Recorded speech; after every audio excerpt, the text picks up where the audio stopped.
नमस्कार दोस्तों, हर हर महादेव शिव, ओम नमः शिवाय, श्री शिवाय नमस्ते। दोस्तों, अगर आप हमारे चैनल पर नए हैं तो हमें सब्सक्राइब जरूर कर ले ताकि आने वाली वीडियो आपको जल्दी से मिल सके। 10 सितंबर रविवार को भाद्रपद माह की अजा एकादशी का व्रत रखा जाएगा। मान्यता है कि इस एकादशी व्रत की कथा के श्रवण मात्र से ही अश्वमेध यज्ञ के फल की प्राप्ति हो जाता है। इस दिन सूर्योदय पर व्रत की शुरुआत हो जाती है और अगले दिन द्वादशी तिथि पर इसका समापन होता है। इस साल अजा एकादशी का व्रत बेहद शुभ संयोग लेकर आ रहा है, जिससे इस दिन का में वह 2 गुना हो गया है। आज के दिन हम जो भी उपाय करते हैं उसका करोड़ों गुना मिलता है। गुरु जी कहते हैं कि हमें किसी भी एकादशी के दिन एक घी का दीपक जरूर जलाना चाहिए। एक दीपक माता लक्ष्मी के आगे प्रज्वलित करना चाहिए और एक दीपक मुख्य द्वार पर आपको जलाना चाहिए। गुरु जी कहते हैं कि अगर हम किसी भी शुभ तिथि पर ये दोनों दीपक जलाते हैं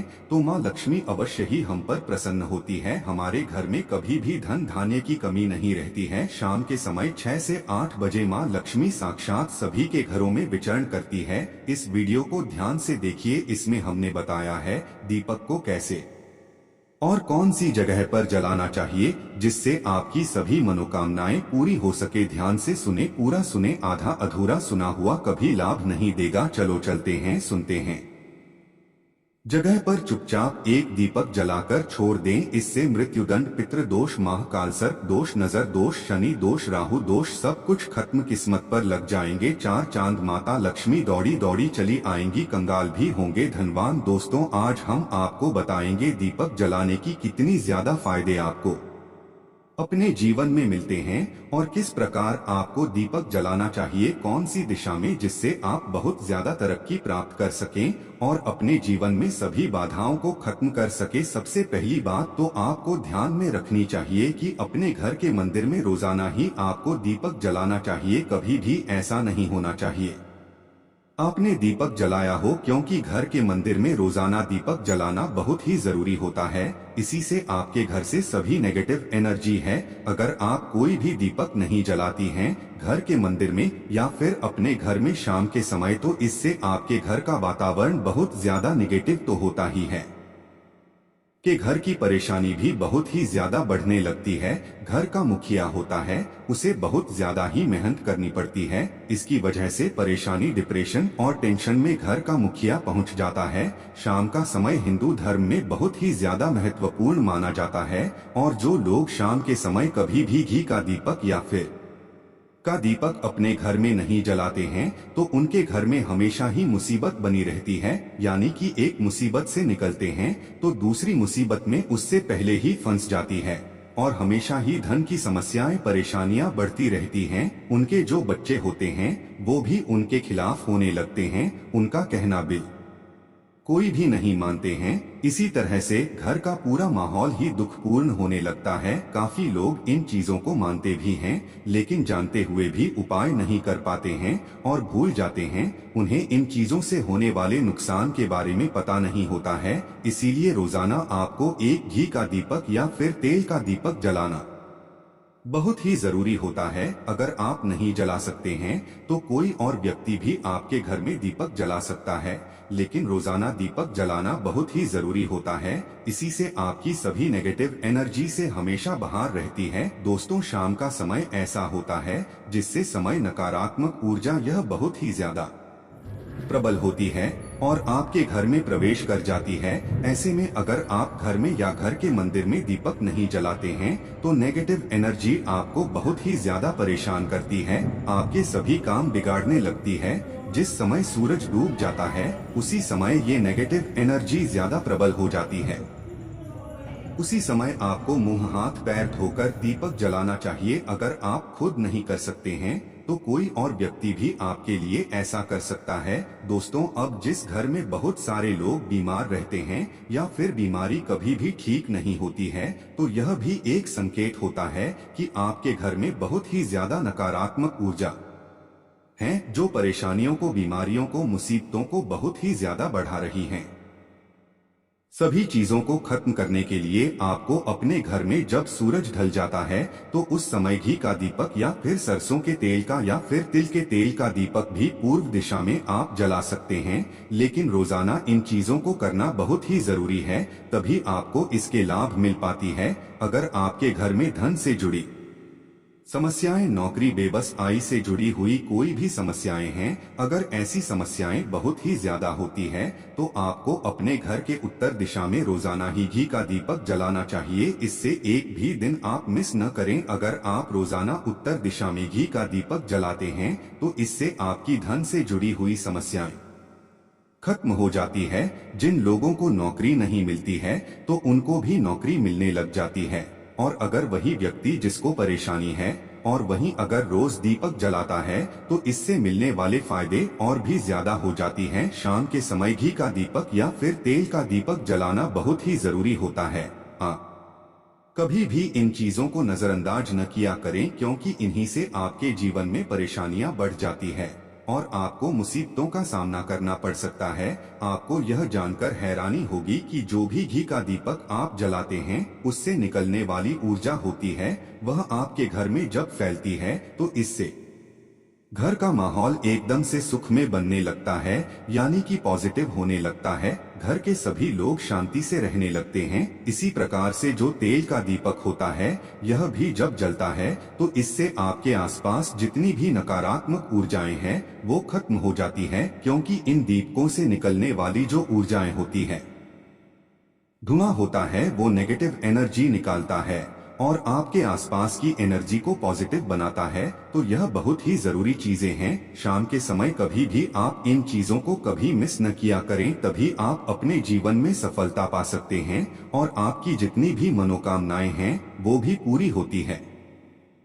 दोस्तों, हम अपने घर के पूजा घर में पूजा पाठ करते हैं और मूर्ति आदि रखते हैं। दोस्त, मूर्ति का क्या महत्व होता है, आज हम आपको इस वीडियो के माध्यम से बताने वाले हैं, जिससे घर के पूजा घर में एक साथ ये दो मूर्ति होती है, वहाँ पर बनता है राजयोग और दुनिया आपके कदमों में आ जाती है। कहने का तात्पर्य है कि आपको सर्व सुख प्राप्त हो जाता है, जिसकी आपने कल्पना की है, जिसकी आपने मनोकामना मांगी है। दोस्तों, घर के पूजा घर में हम पूजा करते हैं, पूजा पाठ करते हैं और पूजा पाठ के माध्यम से कुछ चीजें देखने और मनाने आदि का प्रयत्न करते हैं, ताकि हमें उस पूजा का फल प्राप्त हो जाए और हम उसी अनुरूप घर के अंदर मूर्ति आदि लगवाते हैं, ताकि हम उन देवी देवताओं का सुंदर मुख देख सके और उनका आशीर्वाद प्राप्त कर सके। लेकिन दोस्तों, अगर हम अपने घर के पूजा घर में इन मूर्तियों के साथ अन्य मूर्तियां भी रखते हैं तो निश्चित तौर पर हमारी किस्मत बदल जाती है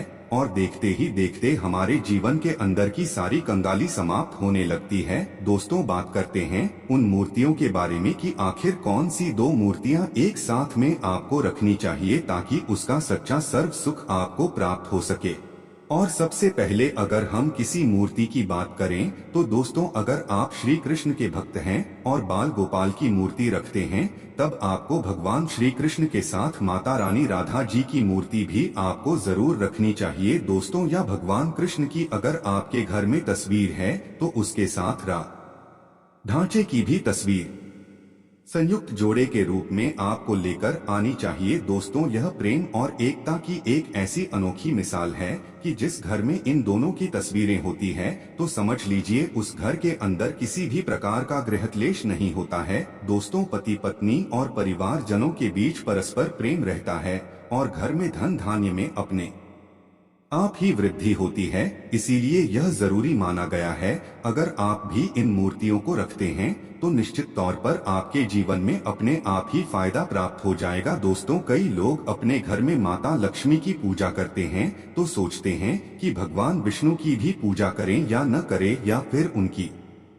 मूर्ति साथ में रखें या ना रखें। दोस्तों, हमेशा भगवान श्री विष्णु जी और माता लक्ष्मी की पूजा आपको एक साथ करनी चाहिए। दोस्तों, देवाधिदेव महादेव भगवान विष्णु और भगवान ब्रह्मा जी तीनों ही देवताओं को सर्वशक्तिमान देवता माना गया है और 13 देवों में भगवान विष्णु जी को पूजा जाता है। तो अगर आप अपने घर के पूजा घर में लक्ष्मी नारायण जी की संयुक्त रूप में पूजा करते हैं तो निश्चित तौर पर आपके घर में दिन दुगनी रात चौगुनी वृद्धि देखने को मिलती है। दोस्तों, इसीलिए आप भगवान विष्णु जी के साथ माता लक्ष्मी जी की पूजा करें। अगर माता लक्ष्मी की अकेली तस्वीर है तो आपको उनके बाईं तरफ भगवान श्री गणेश और भगवान श्री कुबेर जी की मूर्तियां तस्वीर अपने घर के मंदिर में जरूर लगाने चाहिए। अगर आप माता लक्ष्मी जी के बाईं तरफ भगवान श्री गणेश जी की मूर्ति लगाते हैं या तस्वीर लगाते हैं तो आपको निश्चित तौर पर लाभ प्राप्त होता है और देखते ही देखते आपके जीवन के अंदर की कंगाली समाप्त होने लगती है और धन प्राप्त के लिए आपको लक्ष्मी गणेश जी की संयुक्त रूप से पूजा करनी चाहिए। माना जाता है माता लक्ष्मी धन देती है तो भगवान श्री गणेश रिद्धि सिद्धि का भंडार और वृद्धि का विकास करते हैं। इसी वजह से इनकी पूजा बहुत जरूरी मानी गई है। दोस्तों, कई लोग पूछते हैं कि अपने घर में हनुमान जी की तस्वीर मूर्ति रखें या ना रखें, या उनकी पूजा करें या न करें। दोस्तों, आपको निश्चित तौर पर हनुमान जी के अन्य देवी देवताओं के साथ में भी आप मूर्ति या तस्वीर रख सकते हैं। किसी प्रकार की कोई दो राय नहीं है कि आपके ऊपर हनुमान जी क्रोधित होंगे या नहीं होंगे। दोस्तों, इसके अलावा आप प्रभु श्री राम की तस्वीर वीर भी अपने घर के पूजा घर में रखते हैं तो आप हनुमान जी की तस्वीर रखें या ना रखें, हनुमान जी महाराज के निमित्त किसी भी प्रकार की पूजा पाठ करना हो तो आप प्रभु श्री राम से कहे। दोस्तों, भगवान श्री राम के प्रिय भक्त हनुमान महाराज है और निश्चित तौर पर आपको उतना ही आशीर्वाद प्राप्त होता है जितना कि आपको है। हनुमान जी की मूर्ति या तस्वीर का पूजन करने से होता है। या फिर आप क्या करें, श्री राम दरबार की तस्वीर अपने घर में लेकर आए और श्री राम दरबार की तस्वीर का पूजन करें, या उनकी मूर्ति या उनके किसी प्रकार की कोई चीज आपके पास है तो आप उनका पूजन करें। इसमें सारे देवी देवताओं को आपको आशीर्वाद प्राप्त हो जाता है। हनुमान जी से लेकर माता सीता, भगवान श्री राम और अन्य देवी देवताओं का भी आशीर्वाद आपको प्राप्त हो जाता है। तो निश्चित तौर पर अपने घर के पूजा घर में एक साथ आप ये तस्वीर रख सकते हैं। आपके जीवन में राजयोग की प्राप्ति हो जाती है। दोस्तों, इसी तरह अगर आप अपने घर के पूजा घर में या किसी अन्य स्थान पर अगर कोई तस्वीर रखना चाहते हैं और उसे लगाकर अपने घर में लाभ प्राप्त करना चाहते हैं तो अपने घर में या पूजा घर में आपको निश्चित तौर पर तेरे बेबों की तस्वीरें या मूर्ति एक ही स्थान पर लाकर जरूर रखनी चाहिए। ब्रह्मा, विष्णु और महेश, इन तीनों की संयुक्त रूप से इनकी एक साथ वीर अपने घर के मंदिर में या अपने घर में कहीं भी लाकर रख देनी चाहिए। माना जाता है कि इन तीनों देवताओं के एक साथ दर्शन करने मात्र से हमारे बड़े से बड़े ने और बड़े से बड़े कष्ट ऐसे ही समाप्त हो जाते हैं। इसी वजह से इन तीनों की एक साथ में तस्वीर या मूर्ति लाकर आपको पूजा जरूर करनी चाहिए। दोस्तों, अब बात करते हैं कि कुछ ऐसी तस्वीरें होती है या ऐसी मूर्ति तेरह होती हैं जिनको आपको अपने घर के पूजा घर में स्थान ही नहीं देना चाहिए। अगर आपने इन तस्वीर या मूर्ति को अपने घर के पूजा घर में स्थान दिया है तो समझ लीजिए कि आपको कंगाली का सामना करना पड़ेगा या फिर देवी देवताओं के क्रोध का सामना करना पड़ेगा। दोस्त, और एक बात बता दें कि मंदिर में कभी भी विषम संख्या में गणेश जी की मूर्तियां न रखें, जैसे कि 1, 3 या 5 ऐसे रखना अशुभ माना जाता है। 2 मूर्तियों को एक साथ रखना शुभ माना गया है। अगर आप सिर्फ गणेश जी की मूर्ति रखते हैं तो इसके अलावा किसी भी प्रकार की मूल आपको नहीं रखनी चाहिए। दोस्तों, इन्हें स्थापित करते वक्त ध्यान दें कि गणेश जी का चेहरा हमेशा घर के मुख्य दरवाजे की तरफ होना चाहिए ताकि आपको अच्छे और सच्चे धन लाभ की प्राप्ति हो। और इस बात का ध्यान रखें कि घर में अंगूठे से बड़े आकार का शिवलिंग आपको भूलकर भी नहीं रखना चाहिए। हमेशा एक छोटा सा शिवलिंग रखें और इससे ज्यादा शिवलिंग आपको नहीं रखना चाहिए। दोस्तों, वैसे तो आपको अपने घर में शिवलिंग रखना ही नहीं चाहिए, उसके बाद भी अगर आप रखते हैं तो अंगूठे के आकार से बड़ा शिवलिंग आपको नहीं रखना चाहिए। आप छोटा शिवलिंग रख दें और ध्यान रखें कि एक से ज्यादा शिवलिंग आपको भूलकर भी नहीं रखनी है।